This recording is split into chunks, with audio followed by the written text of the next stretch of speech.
I hope that the stream had started up in time to hear the world's loudest water bottle.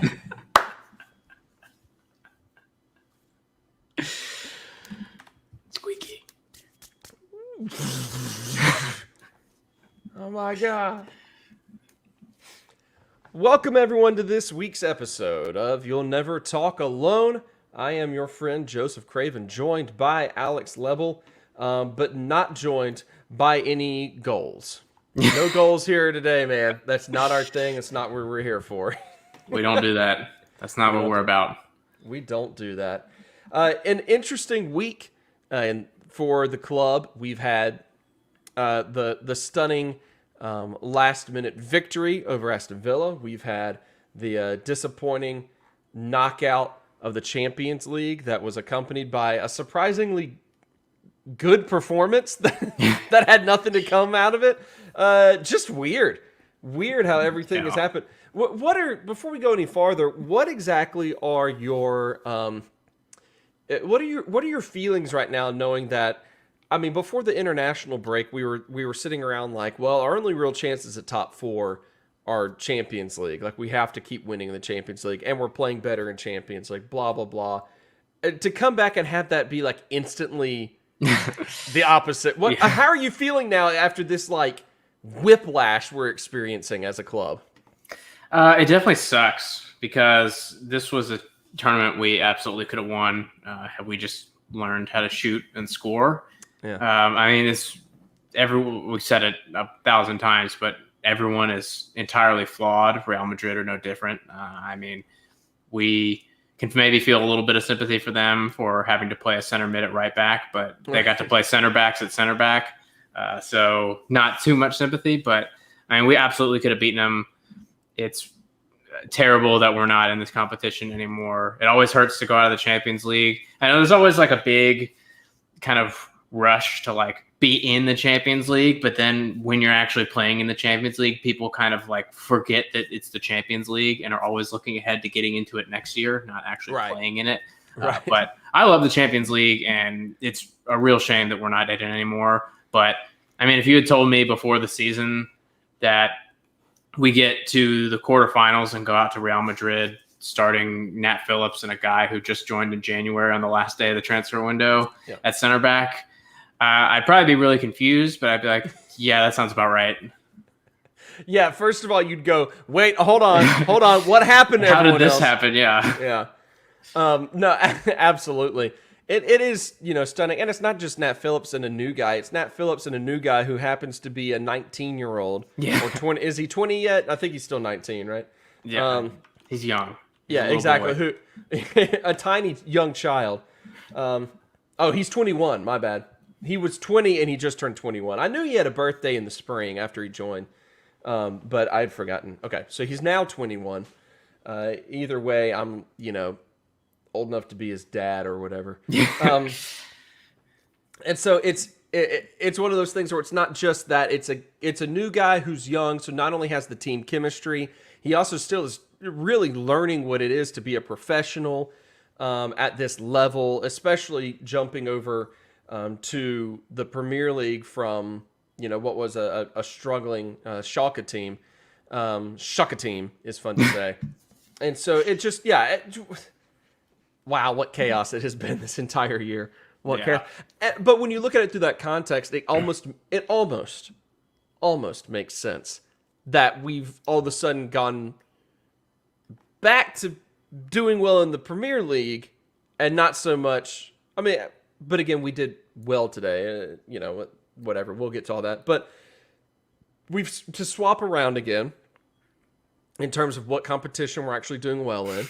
But also going back to how it was at the beginning of the season where we couldn't actually score any goals, to save our lives. That's something that has happened off and on this whole year. Just bizarre, but also everything that happens, you're like, yeah, okay, sure. This again, why not? That's just how this year is going to be. And I think everyone's going to be really thrilled to have this 2020 to 2021 season wrapped up, because it just sucks to not have an off season, to really only now be in the place where, like, teams are kind of hitting any sort of stride.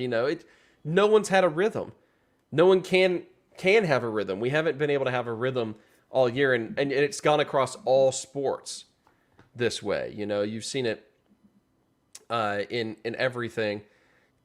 I was at lunch, eating lunch today, and on the TV was a random college football game that happened, the end of December, and I was like, I don't remember this happening. Yeah. What was this? What was this? Every league that you've seen has had just a weird season with absolutely no rhythm or consistency to it, and we're all just ready to get this done and hopefully have more people in the stands, have a safer plan, have hopefully not a pandemic to still be dealing with, that sort of thing. It's just weird. We're all ready for it to be done. So yeah, no real surprises, but still just so strange. So strange. So all right, we've got so far we've got in the past week in particular, we had that match against Aston Villa that we need to get into that helped temporarily get back into top four, but help stay in particular in that top four race and really even kind of get more of a leg up on Tottenham, which is very nice. But what was what's your take on that match? Was it a decent performance? Because I feel like, as it has been with the club so much this season, the first half and the second half feel entirely different. But when you look back on it, I mean, did it feel like a pretty good performance, or was it a bad match that we were able to get away from? It was a good performance, I thought. The result kind of lied about how the game went. I mean, in reality, it was a comfortable 3-1 win because there was just no reason that first goal that we scored was offside. No. And I mean, honestly, and Klopp said it in his post-match, we were the better team in the first half. They scored on our one mistake. That seems to be how this season has gone so far. Like, we don't really play that bad most of the time. Sometimes we can be absolutely terrible and better teams will punish us for it. But against these mid to lower table teams, and I'll put Aston Villa and like mid-table without Grealish because they're a different team when he plays. But it's us letting them into the game with their one chance, and they're ruthlessly efficient, and we're just entirely terrible in like the 20 yards it takes to get to the goal on the field. But apart from the goal they scored, apart from the post hit, we were the better team by far, and we deserved to win that match. And it was great to see Trent get the winner. But we had a lot of promising play overall, and it was just, I don't know, and I'm sure we'll talk about it in the context of the Real Madrid match, but there's just something going on where we can't score, we can't shoot, we can't make intelligent decisions, we overthink things, we try to do the same things too much. We tweeted out on the podcast handle today, like, find someone who believes in you as much as the Liverpool team believes they'll score a header off of a cross. Like, we just believe that that's how we're going to score, and that's not how we score. And I mean, what was the stat? That Trent's goal was the fourth goal we scored from outside the box this season. Like, that's ridiculous. Considering, I mean, we haven't really scored that many goals, but 4 goals outside of the box, that just shows that we don't take those shots. And I don't know what's going on with that. But apart from the inefficiency in front of goal, we controlled the match with a better team. It was the same kind of pattern we're used to, where we have a bunch of the ball and we just can't do anything with it until the very end.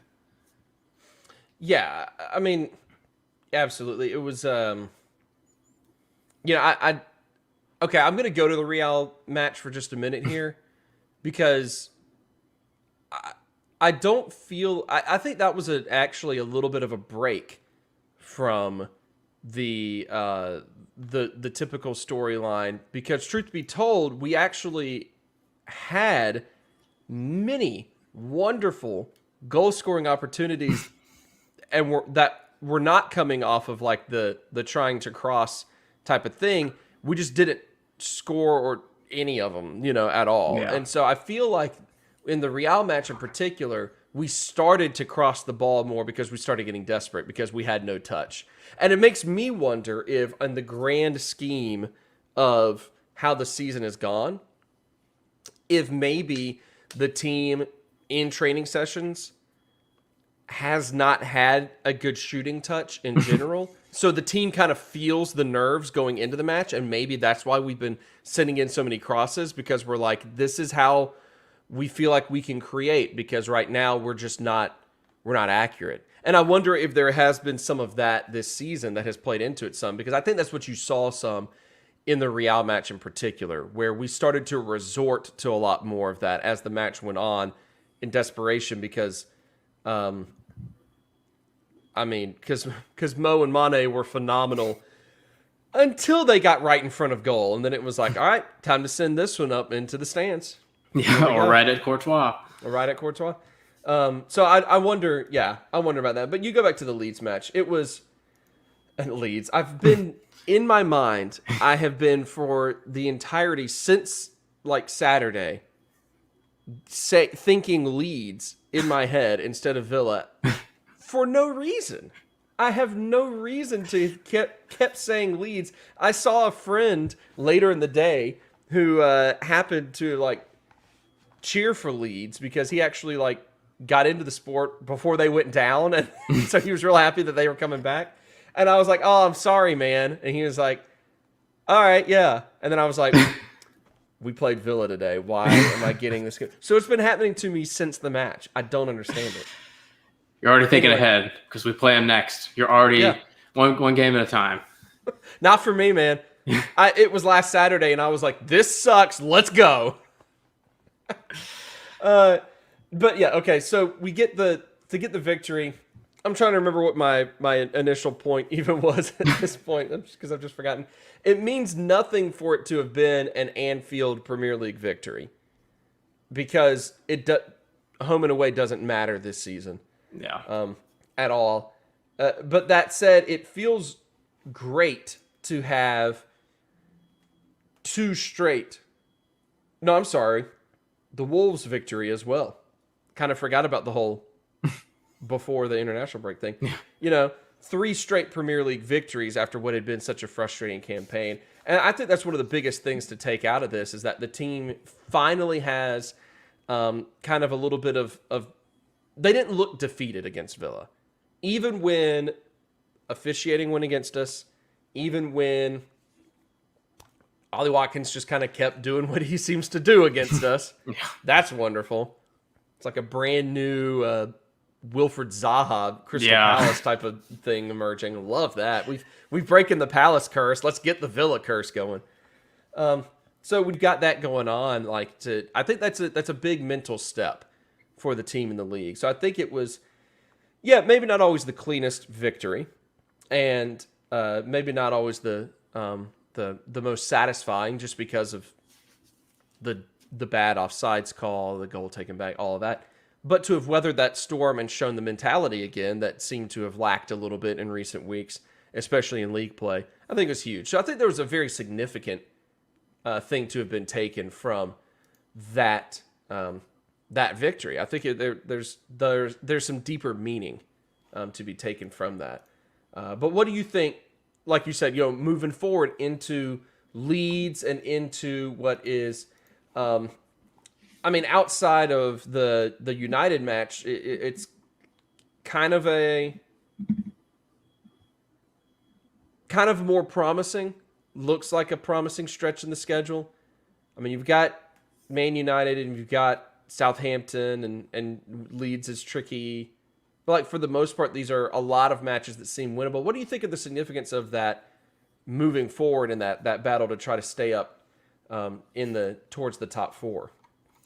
We've seen some recent results from other teams as well that can definitely give us hope. But I think, like you said, we didn't really drop heads. We kept going. We looked more like we knew that we were going to win that match, and we were going to find a way to do it.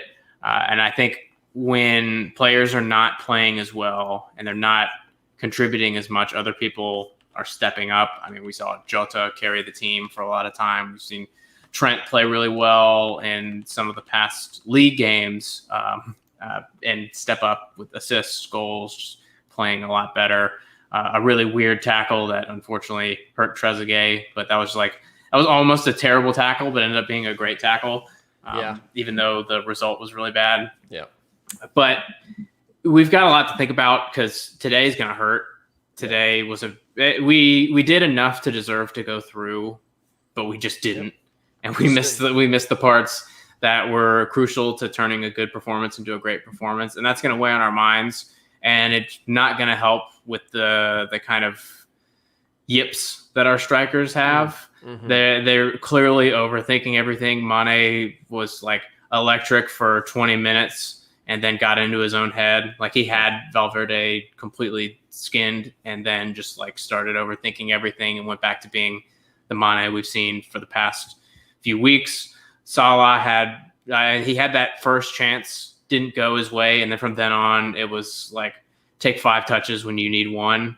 And we just didn't shoot from there. Bobby is, I don't know if that's Bobby anymore. He's been space jammed, and he's probably just completely exhausted. But still, like he was letting us down a little bit in like those killer passes. That's just what we don't have anymore. Is we had so many opportunities around the final third to play a killer pass, and we just screwed it up every time. We basically just passed it right to Real's defense, and that's going to weigh on our minds. But we have other players who have been stepping up and contributing and grinding out these victories and making us play well and getting us that run of wins in the league. And so hopefully they can carry us despite having a relatively small squad when you think about it. Because sure, we have people fit, but we know exactly what subs are being made, and they're slightly different subs than were earlier in the season. Like Origi just doesn't play anymore. Ox got some minutes today, but that's only because we had 5 subs. I mean, we know exactly who's coming in based on who's starting. Right. So I don't know. Hopefully Curtis Jones isn't out too long because he would be a valuable asset going into it because he just goes for it. But yeah, I mean, we have positives, but we also have kind of the same negatives we've had. And at least it's not injury negative, but it's definitely like there's something weighing on us, and it's going to be something that we have to overcome for all of these matches remaining. Yeah, absolutely. It was, I will say, crucial for Trent to put in the performance he did against Villa, coming off of what was, one of the worst performances that he's probably had for us. But not only that, to also have, suffered so much like, quote unquote fan abuse online for, a bad performance, which, I mean, like, people tweeting like rough, death threat criticisms it's never made sense to me. Never made sense to me. Yeah, and I mean, we have seen it in a bunch of fan bases, and it's really, really disappointing and sad and pretty disgusting, honestly, that the racist abuse has become something that our players have had to deal with. Like, and I know Klopp mentioned it in his pre-match. Like, if you're one of those people, you definitely walk alone because go F yourself. And I mean, people seem to forget that is like an integral part of the club. And if you are doing that kind of stuff, one, check yourself because you're a moron. But 2, like, this is not the club for you. Right. And it's such a shame to see that become a thing that our club has to deal with because it had always been kind of everybody else. And I'm sure it was still happening. It just wasn't as public as we saw recently. But geez, just sucks. Yeah, and I always view it also as kind of a humbling thing. Like, no one's ever above letting things that should not control them, their lives control them. Rage about sports. It should not be so rage-inducing that we feel the need to spout off these horrible comments, whether it's racially charged or whether it's, not, but it still is like, violent criticism and all that. Like, it's not worth it. This is not what we as human beings are supposed to be doing. Yeah.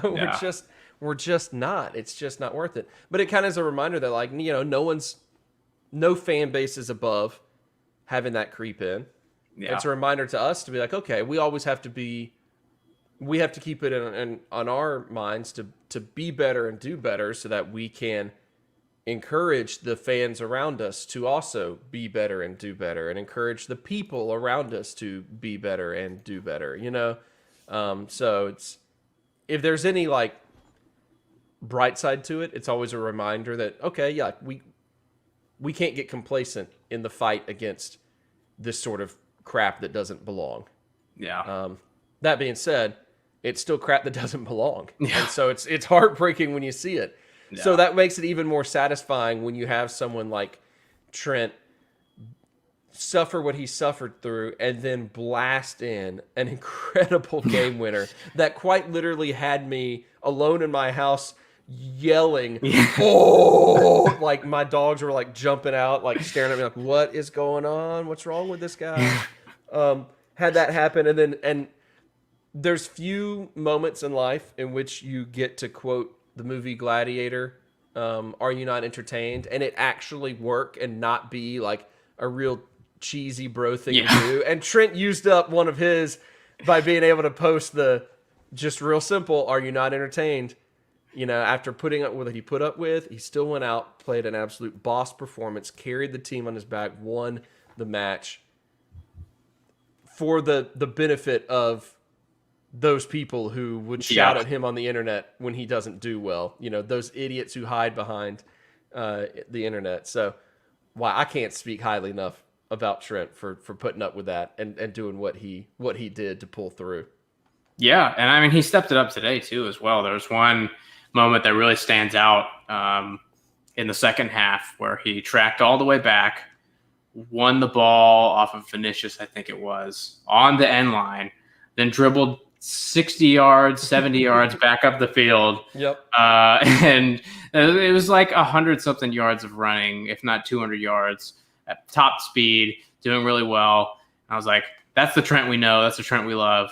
And then we passed it to someone else, and they just passed it square and ended up back all the way back. And I was like, are you kidding me? Trent did all that work, and this is what we're doing with it so we could try to cross? Like, come on, guys. That's the Trent we know and love who's wasted at right back. That's the Trent we know and love. I hate that stupid take is popping back up. Oh, that was like the one that was like threatening. Like he needs to move or now. else. And it's like, okay, so is it not enough to be one of, if not the best right back in the world? Like, is that not enough? What? Who are you going to remember more, Roberto Carlos or Dale Stephens? I think I know who I'm picking out of that list. Yeah, it's Dale every time. Yeah, exactly. It's just unbelievable to me that we still think. I mean, I get it that it's a compliment to being able to say, oh, he's so talented that he is not pigeonholed into just being a fullback. He's got a lot more going on, but he's doing so well. Like, what do you think he's going to do? Whose place is he going to take? Yeah. We're just now getting our midfield back to where they're supposed to be, and our captain is hurt. Yeah. So, like, how's that midfield rotation supposed to work out? Yeah. I don't know. I guess people still hate Thiago, probably, right? I don't know. Because he's a fraud and a phony, and all the stuff that he did before this were lies. Yes, exactly. All right, so I guess focusing a little bit more on Real, we've been hinting at a lot of the storylines that came out of that, a lot of what was going on. But, I mean, ultimately, the team did nearly everything they had to do to rebound from a 3-1 away loss in the first leg, winning the possession battle, dominating the shots on goal battle. But a lot of 15 shots, 4 on goal, and it really should have been 15 shots, 9 or 10 of them on goal. Yeah. You know, so many of them were had no excuse but to just they should have been better. They just should have been better. There's no excuse. What can we take from this match, you think? What can we take from a match that we did 99% correct, but the 1% that we couldn't get right was deciding everything. What can we take from that, you think?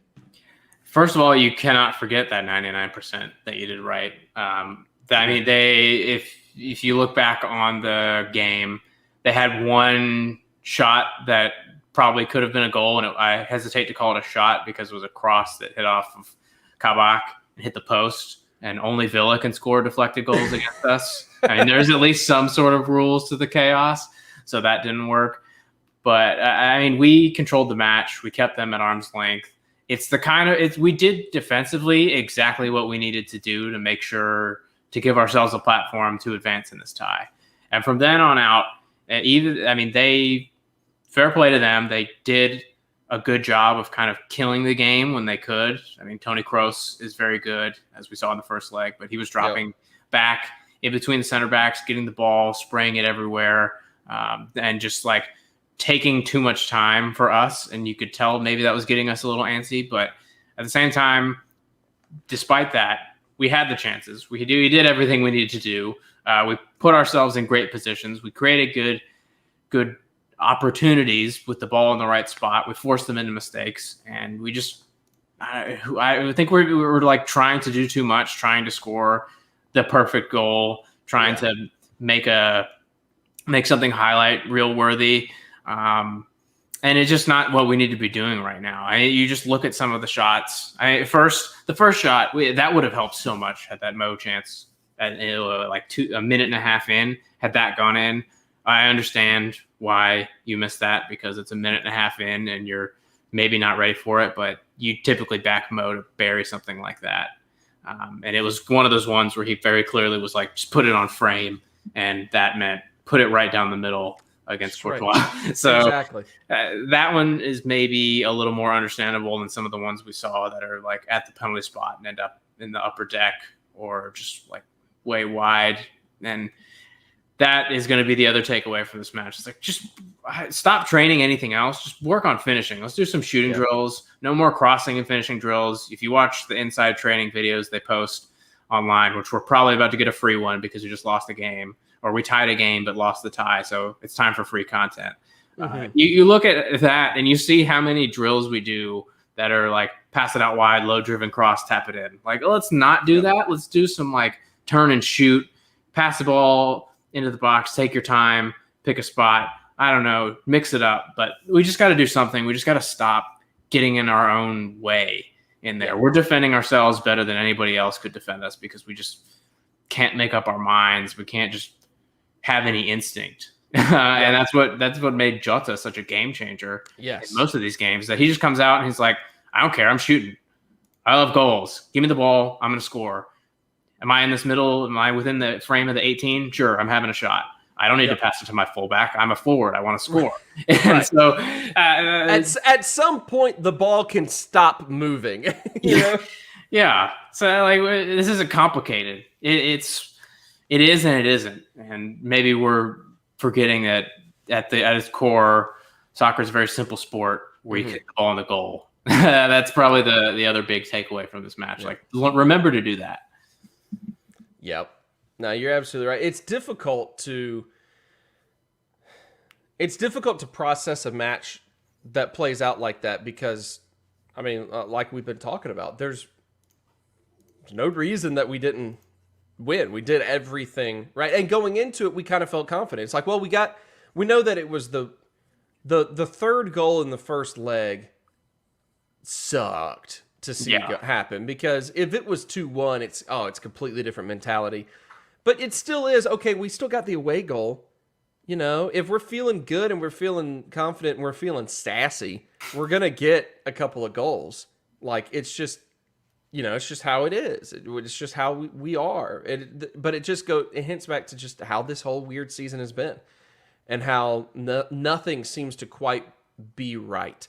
Even when things are quote unquote normal, even when things are quote unquote correct, nothing's quite right, and it just won't be until we get all of this out of our system. We get a full off season.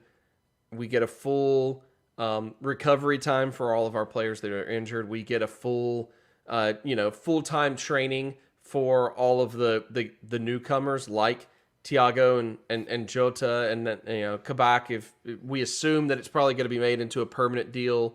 But until we get all that done, until somebody remembers that we picked up Ben Davies. I mean, he's just hanging out.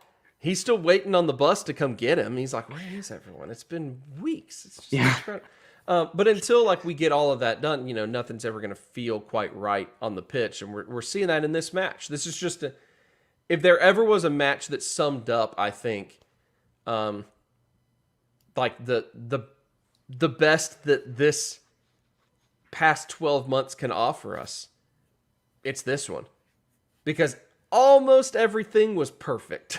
Yeah, except for what mattered, and that's kind of just how the sports world has been, the world in general has been lately, and it's just, I think we're just ready to, okay, let's wrap things up. Let's patch the potholes and get back out there. Yeah, this is just such a weird one because there is a lot of positive to take, Yeah, and it's not like there's just a whole lot of super negatives to take.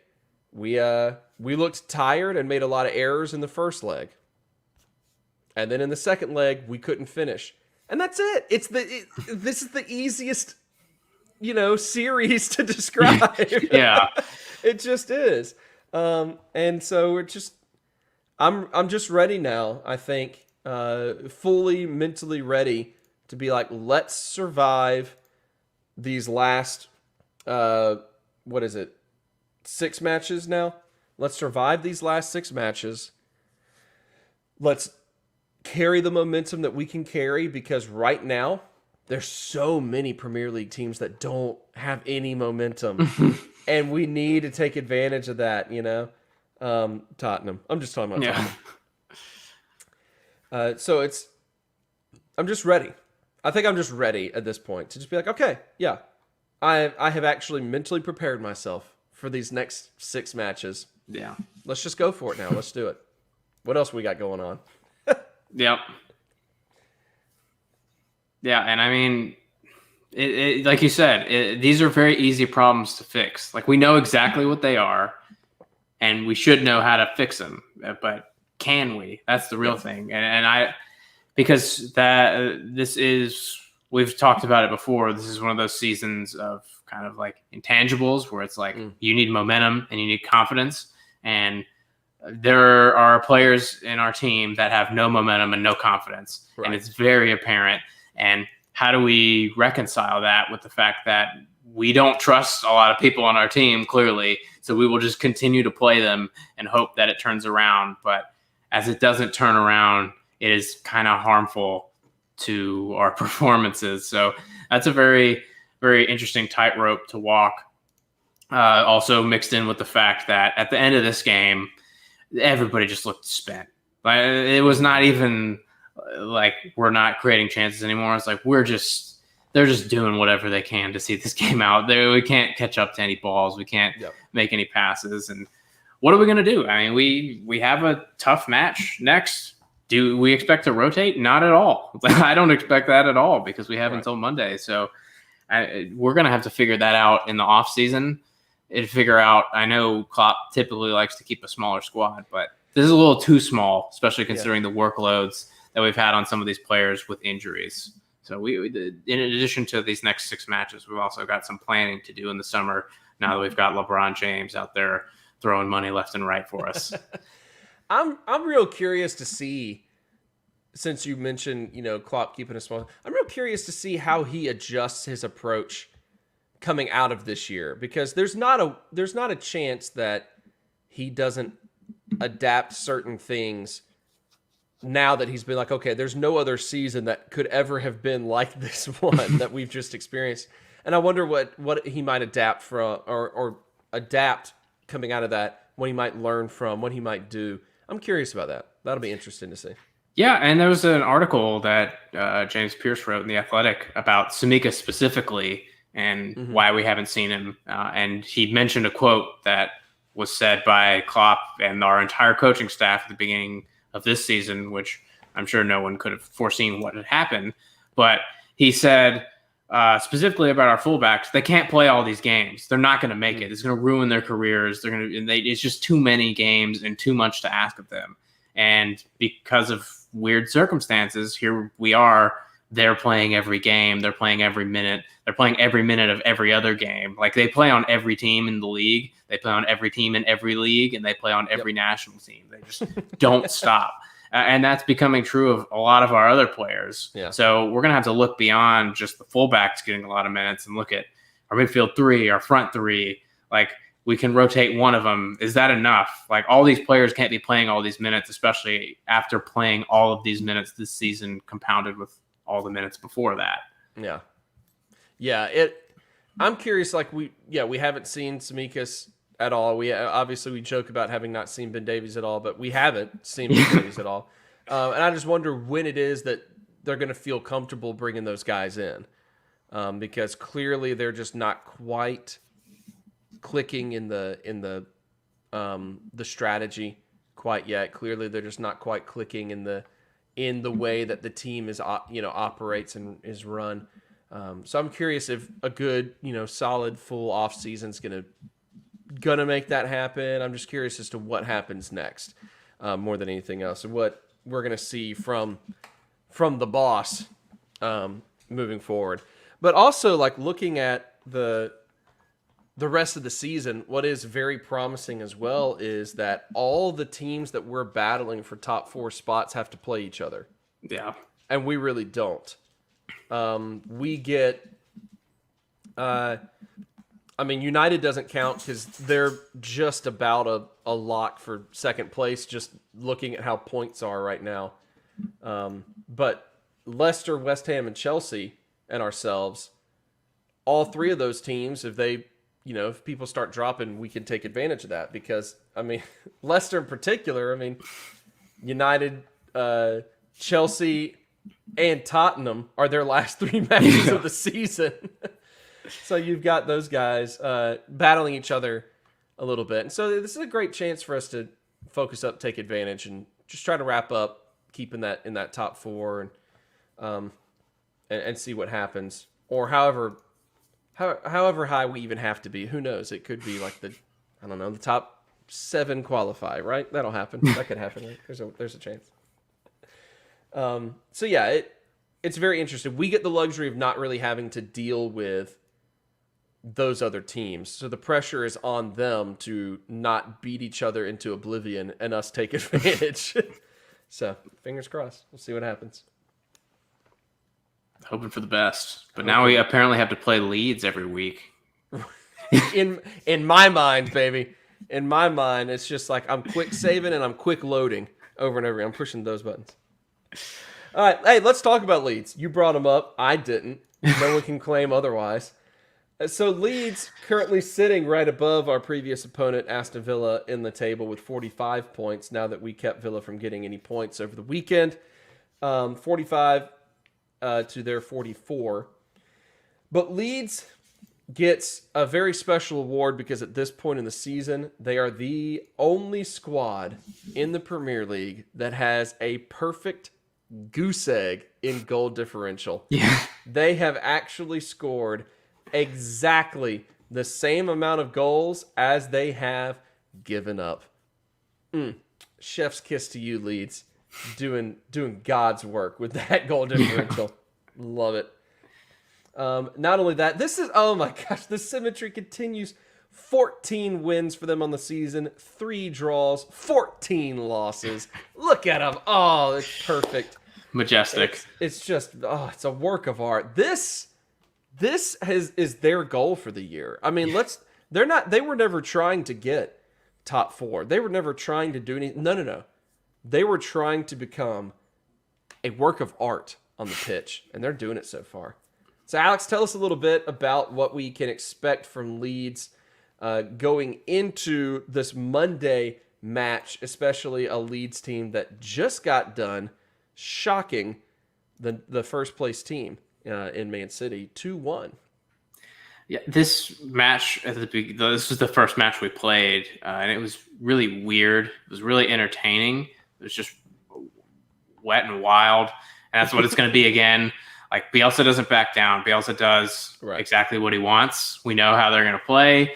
They play basically the same way every time, but they're very good at it for kind of the assets they're working with for the most part. They will not be afraid by the challenge of playing us, and that can suit us a little bit, as we saw at the beginning of the year when we happened to score 4 goals against them. But it can also expose us a little bit because, as we saw against Villa, any mistake that we make is immediately punished by anyone who we're playing. So it's going to be a pretty run and gun match, I think. They have Rafinha, who has been linked with us repeatedly. He's a very good player. We're going to have to watch that, especially depending on what side he plays on. He's probably going to be playing against a tired Andy, and that's going to be a showdown that I'm not necessarily looking forward to because, I mean, Andy's amazing, but he is also just completely exhausted. I mean, and there's only so much you can do. Yeah, every match, there's at least one moment where it honestly looks like Andy is on the precipice of just kicking it right there in the middle of the match, just absolutely being done. Just we're going to look over it. He's sprawled out, unconscious, can't continue. It's like wasted. A full body. Yeah. Yeah. In GTA talk, he's the waist screen goes black. Yeah. Yeah, just full body cramp. But they've got some like nice and tidy players, and they've also got some aggressive go at 'em players. So it's gonna. If I were a neutral, this would be an awesome match to watch. But as someone who is supporting one of the teams and a team that very desperately needs to win this match, I'm kind of nervous because they did just pull off a big win, and they have gotten some good results over the course of the season. So, yeah, but I expect us to step up and take advantage of the spaces. I really don't know. Like, on one hand, I have an exact idea of who we're going to play on our team, but on the other hand, like, we have some people in attack that need breaks that just they're not going to play their way back into form. So I don't know if we mix this up or not. I would actually kind of like to see Shaqiri get a start. We'd love to make sure Thiago gets a start, maybe alongside, well, not maybe, definitely alongside Fabinho because we need that coverage. I'm sure Genie will start because we just play Genie no matter what. But we're going to see the same back four. We got to get our money's worth. He's not going to be here next year. Let's go ahead and get the money's worth while he's here. Yeah, we don't have to worry that he will be playing at the Euros because he's not going to be our player anymore. So that's someone else's problem to fix when he's completely exhausted after that tournament. So, yeah, I because they're so symmetrical, I'm worried about a draw, but this is a definitely winnable match. We just have to make sure we shoot and we score, which are two things that we don't seem to know how to do anymore. I just think those two things are overrated. I mean, why would you even need it? The only real thing that I have to say about Leeds in particular is that, like, I haven't gotten a haircut in a while, so I've really just been looking to them for inspiration on what to eventually do when my hair gets long enough to start pulling off the Leeds buns and stuff like that. You know, I think that I could really I could fit in. I could be like a sleeper agent. I could bomb the rest of Leeds season if I just do my hair right. They're just going to be like, this guy, he plays for us. We can just tell. You're not even a new signing. They just assume you're already on the team. Yeah. I'm going to be like, you Jack Harrison? You Jack Harrison? I don't know. Who are you? You come on in. Just come on in. So they're a weird team to me. They've been a fascinating team this whole season. I mean, mostly because of what you're just saying. Bielsa, he makes it do what it do. It's fascinating. They have no business pulling off some of the victories that they pull off. They also have absolutely no business losing some of the matches they lose. It's just fascinating. You never know what you're going to get. So they're going to be interesting to watch, or it's going to be an interesting matchup because they're an interesting team to have to prepare for, especially off the current kind of run of form that they're in the league. They've won their last 3, so you would think that probably gives them some momentum, but I think that they're similar to us in the regard that momentum kind of gets thrown out at times. It's kind of the tune of not just that we've been, dancing along to this season, but that the whole league has been. Like, no one really gets momentum going. Let's not forget that City's doing great right now. City started off really poorly, and people were like, man, what's wrong with them? What's wrong? And it took them time to build up momentum. They just happen to be the only team that is currently riding momentum. Yeah. So, yeah, it's just going to be fascinating. It's going to be a fascinating matchup. That said, how do you think we actually will perform against them? Do you see this as being fourth straight league victory for us? Or do you think that we falter a little bit against this squad? I think it will be one of those matches where we do enough to earn the victory, like we have in these past few matches. I do think we will take it. I think by hook or by crook, we'll end up scoring. I think we'll end up relying on Jota to pull something out. And especially if Shaqiri starts, I think that connection gets brought back up. That is a connection we haven't seen really come back into the fore since both of them have returned to injury. And I would love to see that get fired back up again, because there were just some really, really nice goals scored because of the combination of those two. And because of the spaces that they will leave.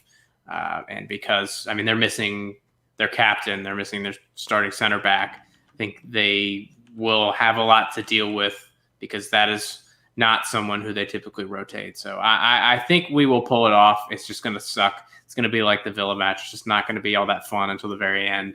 But I think it will be higher scoring. It will not be another clean sheet for Kabak and Phillips, despite them getting a bunch of them, including today, which is an interesting thing that everyone will forget. It's like a consolation goal, but it's a consolation clean sheet. But I think it'll be 3-2 our way.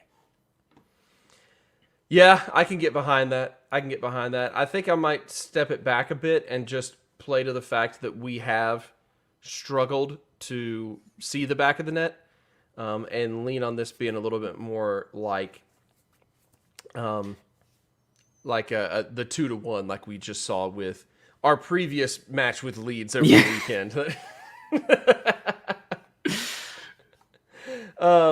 No, so our previous match with Villa, I could see that happening maybe. But I think this is going to be very similar to the Villa match, in which it's not really that we've played poorly. It's not really that anything has gone horribly wrong, except for maybe around one bad call that shouldn't have existed. But it's going to be something that just kind of prevents us from really being as in control as we probably should be. Because I just feel like that's where we are right now as a team. We can be in control, just not fully in control. Right. Something is always like one step away from going terribly wrong. And I will say as well, it's a bit of a relief that Leeds switched kit providers, because that was one thing that we saw against Villa that you and I had noticed when we were watching the Milan versus Fiorentina match, that Kappa shorts really accentuate the butt crack, and Villa had a lot of that going on, and Leeds were Kappa until this season. So glad we will not be seeing everyone's butt crack in this match. And it's probably better for them, they might stand more of a chance. So, oh man, so it'll be interesting. But I'm going to stick with the slightly lower score line of 2-1, which is traditionally also one of our favorite score lines to try to predict. But it's two teams in good run of form in the Premier League right now, going head to head. Like you said, it should be, from a neutral standpoint, it should be fun to watch, which means it'll probably be a 1-0 slog fest that gets decided in the 90th minute by like a Leeds own goal. Most likely. We're looking forward to it being exciting, so it's going to be the most boring match we've played all season. That's just the way these things work.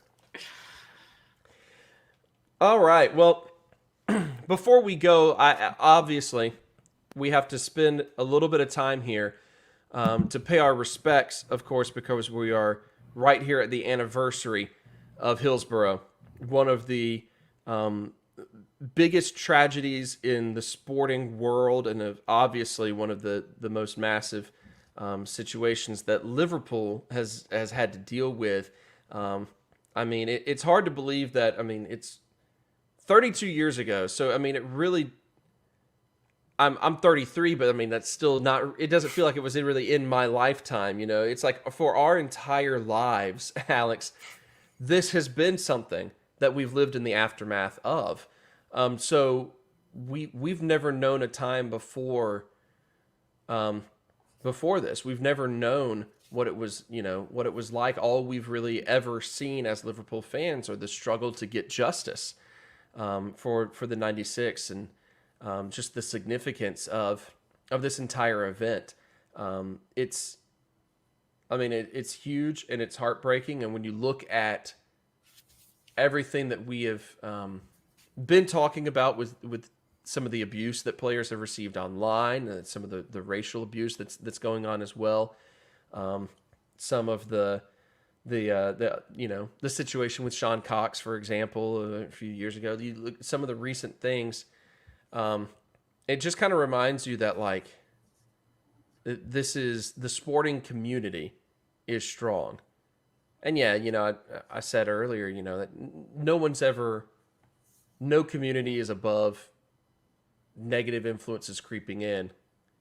I think that the reaction and the nonstop efforts to fight for justice in the wake of the Hillsborough disaster show that the Liverpool community is one that strives to keep the bad apples from spoiling the bunch.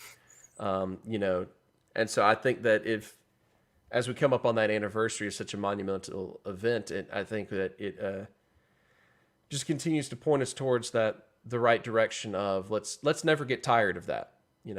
Let's never get tired of fighting on behalf of other people. Yeah. And just never forget them, because there's still so many struggles going on with the families, with the survivors, with the people still fighting for justice. I mean, they've made progress, but there's still so many things they're fighting against, and it's something that unites all of us as supporters of this club, and we can stand behind them and work to help them and support them. And I mean, the tributes today, even in an empty stadium, were great. I mean, it's something that it's always, it'll send chills down your spine, bring a tear to your eye, just when you remember that, like, these are people. These are the real people had to deal with the after effects of that. And when in this age of lockdown, when we're seeing all this stuff online, like you mentioned, like, you forget that these are not FIFA players. These are real people on the other end of those accounts, and real fans having to deal with the difficulties of all this stuff. And it is a nice timing, I guess, that people are able to go out. The pubs seem to be open in the UK. People can get together and kind of commemorate and remember this, and maybe even go to the memorial at Anfield. But it's something that we'll never forget. And sure we've all probably watched it, but the 30 for 30 documentary that was done on Hillsborough is one of the hardest things, but one of the most important things to watch, just as a Liverpool fan and as a soccer fan, sports fan. Yeah, absolutely. It's a shame that we sometimes have to sit back and remind people that there are people on the other end of these things. But I hope that we never, ever forget to treat each other with dignity, treat each other with respect for being fellow people, just trying to make it work in this world. So, we will never forget the victims of the Hillsborough disaster. We'll never forget the significance and the impact that it has had since then. So we will wrap things up here on this episode.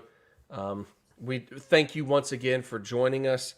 If you ever want to join in on a Wednesday evening on our YouTube channel, is when we will live stream our recording session. So if you're ever around, no, I get it. We're American, so our Wednesday evening happens to be Thursday morning at like 2-3 a.m.